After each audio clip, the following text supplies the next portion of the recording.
এই মুহূর্তে উপস্থিত হয়েছি মুর্শিদাবাদ জেলার নবগ্রামের 5 গ্রামে। এই 5 গ্রামে আমরা খবর পাই যে ঘোষপাড়ায় যারা জীবিত ব্যক্তি তাদেরকে 2025 সালের যে ভোটার লিস্ট এসছে সেখানে মৃত বলে ঘোষণা করেছে। এবার যে খবরের দিকে নজর রাখতেই হচ্ছে সেটি হচ্ছে জ্যান্ত মানুষ ভোটার লিস্টে মৃত এবং মৃত মানুষ ভোটার লিস্টে জ্যান্ত, সেই খবরের দিকেই নজর রাখবো। ঘটনাটি ঘটেছে মুর্শিদাবাদ জেলার নবগ্রাম ব্লকের 5 গ্রাম পঞ্চায়েতের অন্তর্গত ঘোষপাড়ায়, যার 2025 সালের বুথ নম্বর 25। বুথ কেন্দ্রটি হলো 5 গ্রাম পিএইচি।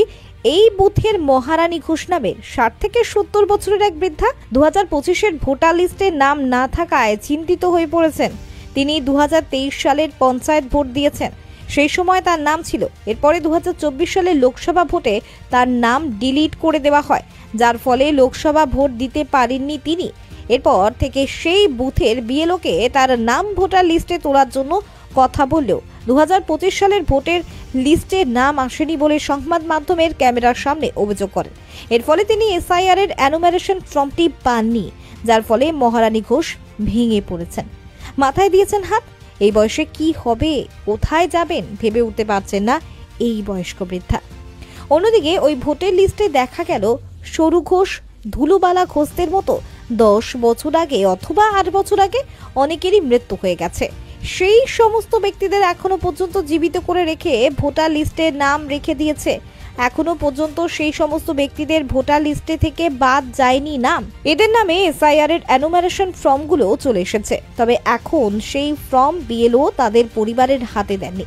এই সমস্ত পরিবারের লোকেরা ক্যামেরার সামনে জানায় তারা একাধিকবার ভোটে নাম তুলতে আসেন, তাদেরকে নাম কেটে দেওয়ার কথা বললেও নাম কাটেনি। এই নিয়ে ওই বুথের বিএলওকে ফোনের মধ্যে দিয়ে যোগাযোগ করলে তিনি জানান বিষ্ণু ঘোষের মায়ের নাম 6 নম্বর ফর্ম পূরণ করলে চলে আসবে।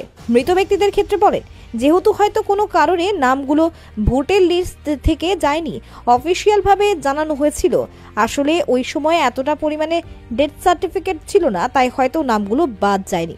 তাহলে প্রশ্ন কি উঠছে, মহারানী ঘোষের নাম ডেথ সার্টিফিকেট ছাড়া কিভাবে 2024-এ ডিলিট হলো?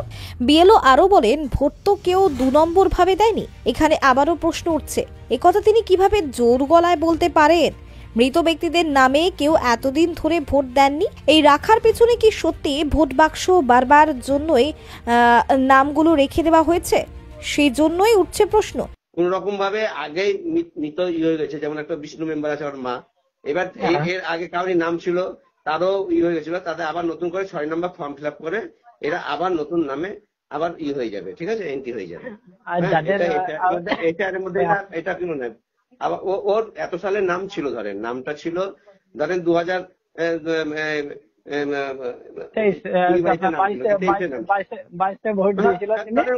25 সালে আগে ওর নাম ছিল ধরেন। হ্যাঁ, সেটা তো আপনাদের আধিকারিক আপনি জানিয়েছিলেন বিষয়টি? কোনটা? এই যে বিষয়টি আমি যে সুপারভাইজারকে আমি বলেছি যে স্যার এইরকম একটা মিস্টেক হয়ে আছে, যে এইরকম তার নতুন করে আবার ওইটা অ্যাপ্লাই করে দরখাস্ত করে যে আমার এত সালের নাম ছিল, এখন নামটা দেখতে পাচ্ছি না, হ্যাঁ আবার নতুন করে 6 নম্বর ফিল আপ করে তখন জমা দিয়ে আবার ওইটা হয়ে যাবে, এন্ট্রি হয়ে যাবে। আরো গ্রামবাসীদের একটা অভিযোগ করছে, যেহেতু তারা মৃত অনেকদিন কারণ মৃত, যেমন সরু ঘোষ থেকে শুরু করে, হ্যাঁ, তো তারা মৃত 10 বছর আগে মৃত, কিন্তু তাদের ভোটার লিস্টে এখনো নাম রয়েছে, সেই ব্যাপারে যদি কিছু বলেন। আমরা যখন জমা দিতাম আগে, হ্যাঁ, তখন জমা দিয়ে অনেক সময় কাটা গেছে, অনেক সময় কাটা যায় না। আমার বাবা মারা গেছে, সেগুলো জমা দিয়েছি, মৃত কিছু কিছু কাটা গেছে, কিছু কিছু কাটা যায়নি। হ্যাঁ, কিছু কিছু মানে যেটা তখনকার সময় কত তারিখে মারা যায় এরকম ভাবে, যাই হোক কোনো এর জন্য কাটা যায়নি। এখন আস্তে আস্তে অনেক কাটা, হ্যাঁ, রথিন্দা আসার পর, রথিন্দা সুপারভাইজার হওয়ার পর অনেক কাটা গেছে। এবার যেগুলো আছে এবার সামনে এগুলো তো অটোমেটিক কাটা যাবে। হ্যাঁ, এগুলো তো রেখে তো কেউ ডুপ্লিকেট ভোট কি কেউ কিছু করেনি, এগুলা কাটা যায়নি, অফিসিয়াল ভাবে কাটা যায়নি। আপনি অফিসিয়াল ভাবে জানিয়েছিলেন বিষয়গুলো, সবগুলো জানিয়েছিলেন, কিন্তু সংশোধন অফিসিয়াল ভাবে আমার জমা দেওয়া ছিল, যা কোনো কারণবশত কিছু কাটা হয়েছিল, কিছু ডেট অফ বার্থ যেমন মৃত ব্যক্তি বাড়ি দিতে আমাদের কিছু থাকে যে কত তারিখে মারা গেছে এই সার্টিফিকেট, ওগুলো তো তখনকার সময় তো অতটাই ছিল না। হ্যাঁ, এইরকম ভাবে হয়নি, এগুলো আশা করি এগুলো সব বাদ চলে যাবে। আপনার নামটা কি? আমার নাম মাহজুদুল হোসেন। আপনি ওই অনেক বিয়ে হলো তাই তো? এগুলো তো বাদ চলে যায়, প্রতি বছরই তো বাদ যায়। গত বছর বাদ গেছে, এবারও বাদ যাবে এগুলো। বাদ যাবে তো, তাহলে তো আপনার যেহেতু আপনি যদি বাদ যাবে, তাহলে তো 10 বছরে যারা মৃত ব্যক্তি তারা তো আগে বাদ চলে যেত। হ্যাঁ, তো তাদেরও নাম রয়েছে। আমারও তো বাবার নাম ছিল, তারপর তো জমা দিলাম, তারপর তো মারা হলো, বাদ তো গেছে, সে তো নাই আর। আমার বাবা তো এর আগে যারা মারা গেছে তাদের আছে, আমাদের তো মারা গেছে, তখনকার ওই তো সঠিকভাবে আমি ভাই কোনো কিছু হয়নি বলে ভাই আরেকটা বিষয় জানা ছিল যে, বলছি এই যে মৃত ব্যক্তি তাদেরকে ওই আপনার ওই এসআর ফর্ম এসছে, যেসব নামগুলো রয়েছে মৃত ব্যক্তির, এটা তো আসবে কি করে, যেহেতু 25 সালে ওদের নাম তো ডিলিট হয়ে গেছে। 25 সালে তো ডিলেট লেখা না, মানে একজন জীবিত ব্যক্তি 25 সালে যেটা লিস্ট আমরা চেক করলাম, ওখানে মৃত জীবিত অথচ মৃত ওখানে আছে। বলুন বলুন। আমার কথা শুনেন, আমি অলরেডি আগে বলেছি স্যার, আমার এই পাটে এটা জীবিত আছে, অথচ এটা আমার লিস্টে এখন মৃত দেখাচ্ছে, ঠিক আছে, কিন্তু জীবিত আছে, মহিলা জীবিত আছে। সেই জীবিত মহিলা এখন বেঁচে আছে। হ্যাঁ, এইটা ঠিক আছে, ওটা আবার নতুন করে 6 নম্বর ফর্ম দিয়ে ওটা আবার যত সালের নামটা ছিল অ্যাপ্লাই করলে সেটা আবার নতুন ভাবে তোলা হবে। এখন যখন আমাদের আবার নাম ওঠা শুরু হয়েছে, তখন আবার অ্যাপ্লাই করলে ওটা উঠে যাবে, এটাতে নিয়ে কোনো সমস্যা হবে না, তাই বলেছেন। এর আগে একটা হয়েছে, বাকু ড্রাইভার ছিল, ওরও তো স্টেট বাসের ড্রাইভার ছিল, ওরও নাম বাদ দিয়েছিল এক সময়, ওরও ওইটাও তুলানো হয়েছিল। এই যে এসআইয়ের আবহাওয়ার এখন আতঙ্ক সৃষ্টি, এই জন্য আজকে এই আতঙ্ক এসআইয়ের সঙ্গে তো উনি তো 2000 যদি ধরা যায় তো উনি তো 2002 সালেরও বাসিন্দা এখানকার। হ্যাঁ, তো এবার অ্যাপ্লাই তো এইখানে ফর্মে নাই, কিন্তু 2002 সালের তো বাসিন্দা উনি। 2002 সালে তো দিচ্ছে জীবিত আছে, সেটা তো ডেথ সার্টিফিকেট, সে ডেথ সার্টিফিকেট তো জীবিত ব্যতীত আমি ডেথ সার্টিফিকেট দেখতে পারি না। একদম একদম একদম একদম। তাহলে ওনার তো অ্যাপ্লাইটা তো এই মুহূর্তে হচ্ছে না, অ্যাপ্লাই করলে উঠে যাবে। হ্যাঁ, আমরা বলেছি বারে বারে, বিষ্ণু আমাদের যেমন একটা মেম্বার আছে বিষ্ণুকে বলেছি ভাই, এই ওর মা নিজস্ব মা, আমরা বলেছি ভাই এইবার ফর্মটা ফিল আপ করে, বিষ্ণু আমাকে বলছে দাদা তাহলে ফর্মটা কিভাবে ফিল আপ করে, এগুলো আমরা একটা দরখাস্ত লিখতে হবে, সেই দরখাস্তটা যে আমার এত সালের নাম ছিল, এই এখন নামটা দেখতে পাচ্ছি না। হ্যাঁ না, তাহলে একই বুথে একাধিক ব্যক্তির মৃত্যুর এত বছর পরও কিভাবে তাদের ভোটের লিস্টের নাম থাকতে পারে, এই নিয়ে কে কি বলছেন এখন শুনে নেওয়া যাক আমাদের চ্যানেলের মধ্য দিয়ে। এটার ভোটার লিস্টে নাম রয়েছে এখনো। উনি কি মৃত না জীবিত? মৃত। ক বছর আগে মারা গেছে? 10 বছর হলো। 10 বছর আগে মৃত, কিন্তু এখনো জীবিত রয়েছে। এখন জীবিত নয়, মৃত। ভোটার কার্ডে জীবিত দেখাচ্ছে, কি বলবেন, এটা কার ফল্ট? এটা আধিকারিকদের ফল। আধিকারিক আপনারা জানিয়েছিলেন? হ্যাঁ, জানিয়েছিলেন, কিন্তু তার নাই, রেশন পাই না তো, তাহলে জানাই পাই না, কিছুই পাই না, সরু ঘোষের কিছুই পাই না, কিছুই পায় না, সব কিছু মানে, কিন্তু ভোট নেওয়ার জন্য কিন্তু ওরা নামটা রেখে দিয়েছে। হ্যাঁ। আপনার নাম? কমলা ঘোষ। এই সরু ঘোষ কে হচ্ছে? শাশুড়ি মা। শাশুড়ি মা। দুর্বলা ঘোষ আমার ঠাকুমা। হ্যাঁ, ওই যে জীবিত রয়েছে না, মারা গেছে। কতদিন আগে মারা গেছে? প্রায় 8 বছর হলো। ভোটার লিস্টে দেখা যাচ্ছে জীবিত। ভোটার লিস্টে দেখাচ্ছে ওরা নামটা কাটেনি। এই যে ওটা সরকারের।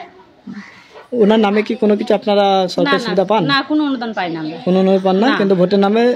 হ্যাঁ, ভোটার লিস্টে নাম দেখাচ্ছে। তাহলে কোথাও কি তারা ভোট নেওয়ার জন্য এরা সংশোধন করে মনে করছে? হতে পারে, নালে এরকম হবে কেন? এটা কি আপনারা জানিয়েছেন আপনাদের যে? হ্যাঁ, জানিয়েছি তো আমরা, ওরা জানে তো। মারা যায় তখনই জানিয়েছিলেন যে মারা গেছে। আপনার নাম? আমার নাম শ্রাবণী ঘোষ। গ্রামের নাম? গ্রামের নাম 5 গ্রাম ঘোষপাড়া। দেখো, এই ভদ্রমহিলা 2002 নামে লিস্ট আছে, 2023 গত পঞ্চায়েত নির্বাচনে উনি দিয়েছেন, তারপরে 2024 থেকে ওনাকে মৃত বলে ঘোষণা করে দেওয়া হয়েছে।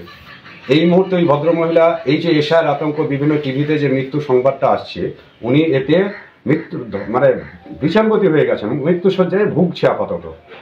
আমরা চাইছি যে এই ভদ্রমহিলার সামনের দিনে যাতে আবার ভোট দিতে পারে, সেই ব্যবস্থা আধিকারিকরা করুক, এবং সেটা আপনাদের মাধ্যম দিয়ে আমরা তুলে ধরতে চাইছি। কতটা আতঙ্কতে রয়েছে? অবশ্যই আতঙ্কে। আপনারা দেখলেন যে ভদ্রমহিলা মাথায় হাত দিয়ে বসে গেছেন, যে কি করবেন ভেবে পাচ্ছেন না। ওনার নাম আমরা এখানে দেখতে পাচ্ছি 166 24 সালে, আর 2002 আছে 9 নম্বর সিরিয়ালে। আর তারপর তো আপনারা দেখলেন যে উনি সুস্থ জীবিত, কিন্তু উনি আতঙ্কে ভুগছেন। ওনার যাতে পুনরায় নামটা উঠে, বিভিন্ন জায়গায় ছেলেপেলেরা, গরিব মানুষ, এরা তো এত শিক্ষিত না, এরা জানেও না যে কোথায় কি করতে হবে, কিন্তু বলেছেন। গত বিধানসভা নির্বাচনে যে বিএলআরও কাজ করেছে তাকে বলেছে, আজকে যারা এশিয়ার কাজ করছে তাদেরকে বলেছে, কিন্তু তারা কেউ কোনো গুরুত্ব দেয় সুরা হচ্ছে না। সুরা হবে।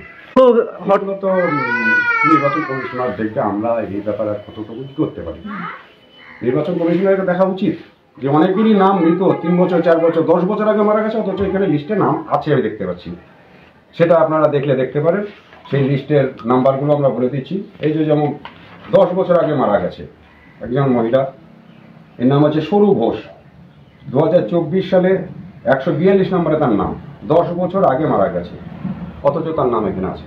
3 বছর আগেও মারা গেছে, সেটাও এখানে দেখলাম।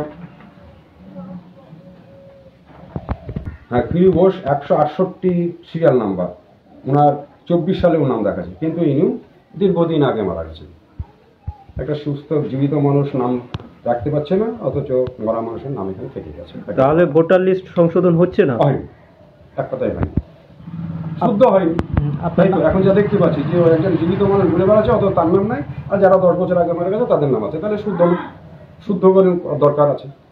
এসআইআর ফর্ম কি তাদেরকে দেওয়া হয়েছে, এই যারা মৃত? সেরকম খোঁজ নিতে পারিনি আপনি। যাদের নাম মৃত বলে ঘোষণা হচ্ছে তারাও কি এসআইআর ফর্ম পেয়েছে? আসুন, এই মুহূর্তে আসুন। কত নম্বর বুথ এটা? এটা 18 নম্বর। 25 নম্বর। 25, তখন 18 ছিল, আজকে 25। আপনার নাম? আমার নাম আব্দুল সামাদ, 5 গ্রাম পিএলডি। ভোট দিতে যে আমার ভোট লাইনি ঘুরে দিয়েছে, বেশি তো আছে আর ওরা মিথ্যা দিয়েছে, তাহলে কি করবো বাবা বলো? এটা আমার হাত না ওদের হাত, দেখো জবাই করেছে। আপনি কি ভোট দিতে পেয়েছেন? এই একবার পাইনি বেটা, একটা ভোট হয়নি, ঘুরিয়ে দিয়ে আসলো। বয়স কত হলো ওই তোমরা একটা আন্দাজ করে যাও, আনুমানিক? তার নাই না, কসম নাই ওটা। আপনি ওই এসআইআর ফর্ম পেয়েছেন? বাড়ি বাড়ি যে ফর্ম না না দেয়নি বেটা, দেয়নি? না। তাহলে কি আতঙ্কে রয়েছেন, ভয় করছেন? ওই তো হচ্ছি রে বেটা, হ্যাঁ ভোট হয়নি তো, ভোট দিয়েছেন? এই ভোট দিতে বেটা লেয়নি। পঞ্চায়েতে দিয়েছেন, লোকসভায় দেয়নি? না, আচ্ছা, আমি বেঁচে থাকতেই চাই বেটা। আপনার নাম কি? আমার নাম মহারানী ঘোষ। হ্যাঁ, আমার মা মোটামুটি 68 থেকে 70 বছর বয়স হবে, যাই আনুমানিক। তো কথাটা হচ্ছে আমার মা বয়স্ক মানুষ, ও আমার মায়ের এখন এই যে একটা এসআরআই ফর্মের যে একটা ব্যাপার চলছে, তা আমার মায়ের আসেনি খো, সেটা আমরা জানছি, আমরা মাকে জানাইনি খো, এই কারণে যে আমার মা একটু অসুস্থ। তারপরে এই সব শুনে বা টিভি মিডিয়ার মাধ্যমে দেখে আমার মা খুব ভেঙে পড়েছে, ঠিক আছে? তো আমার একটাই রিকোয়েস্ট বা অনুরোধ, হ্যাঁ, এই আধিকারিকদের কাছে যে আমার মার খুব শীঘ্রই সুব্যবস্থা করা হোক। হ্যাঁ, এসআরআই ফর্ম আসুক, আমার মায়ের ভোটে নাম উঠুক, আমার মা ভোট দেখ, হ্যাঁ, আমার মা দেশের নাগরিক হিসেবে চিহ্নিত হোক। কেন এসআইআর ফর্ম আসেনি? সেটা ডেট হয়ে গেছে, ডেট দেখাচ্ছে। হ্যাঁ, আমার মা জীবিত, অথচ তাকে ডেট দেখাচ্ছে। যাই হোক, ডিপার্টমেন্টের কোনো ফল্ট বা কারো গাফলতির জন্য এটা হয়েছে। তাদেরকে আমার কাছে আমি বলতে চাইছি সেটাই, যে তাদেরকে এসে আমার মাকে এটা ঠিক করে দিতে হবে। যারা করেছে, যারা আমার মা তো ওইগুলো করতে পারে যায়নি, বা আমরাও যাইনি। আমার মার যেটা এই ঘটনাটা ঘটেছে, তাদেরকে আমি জানাচ্ছি যে আমার মায়ের এটা এসে তারা ঠিক করবে। আপনার মা এবং আপনি কতটা আতঙ্কে রয়েছেন? খুবই আতঙ্ক রয়েছে, খুবই ভয়ে রয়েছে। এই যে একটা ব্যাপার চলছে, মানুষ সব মানে একটা বিশাল একটা ভয়ঙ্কর ব্যাপার শুনছি বা জানছি, বুঝছি, দেখছি, আবহাওয়া খুব খারাপ। তাহলে এই মুহূর্তে আপনি বলুন না, আমার মা বয়স্ক মানুষ, তাহলে আমার মা কতটা ভেঙে পড়েছে আমরা তো দেখতে পাচ্ছি। আমার মা ঠিকমতো খেতে পাচ্ছে না, আমার মায়ের এমনিতেই চলাফেরা বন্ধ হয়ে গেছে। আমার মা ঠিকঠাক ঘুমাতে পারছে না, খেতে পারছে না, এবং আমার মা চলাফেরা করতে পারছে না। একদম ভয়ে আতঙ্কে একদম আমার মা শেষ হয়ে যাচ্ছে। ওই যে বললেন ডেট করেছে, ওই ডেটটা কত সালে করেছে? এবার এখন বলতে আমি বলে দিচ্ছি, ওটা আপনার 2023-এ যে পঞ্চায়েত ভোটটা হয়েছিল, সে ভোটটা দিতে পেরেছিল। তারপরে যে লোকসভা ভোটটা হয়েছিল, সে ভোট দিতে গিয়ে মা ঘুরে আসে। হ্যাঁ, তখন কি আপনি জানানো হয়? হ্যাঁ, আমাদের তখন জানানো হয় যে এটা ডেট দেখাচ্ছে। হ্যাঁ, যারা ছিল তাদেরকে তারা বলেছে। তারপরে যাই হোক, যারা দায়িত্ব ছিল তাদেরকে জানিয়েছি। তো ওই হবে, হচ্ছে বা দেখবো, বই করে দেবো, এইভাবে এতদিন চলে গেল। কিন্তু এই মুহূর্তে এসে আর আমরা থেমে থাকতে পারছি না। এখন আমরা চাইছি আমার মায়ের একটা সুব্যবস্থা হোক। লিখিত কোনো অভিযোগ করেছি? লিখিত অভিযোগ আমরা করিনি, দরকার হলে আমাদের করতে হবে বা আমরা করবো। কি নাম বললেন আপনার? আমার নাম বিষ্ণু ঘোষ, আমার মায়ের নাম মহারানী ঘোষ। বলাই প্রামাণিকের রিপোর্ট, KTN বাংলা টিভি।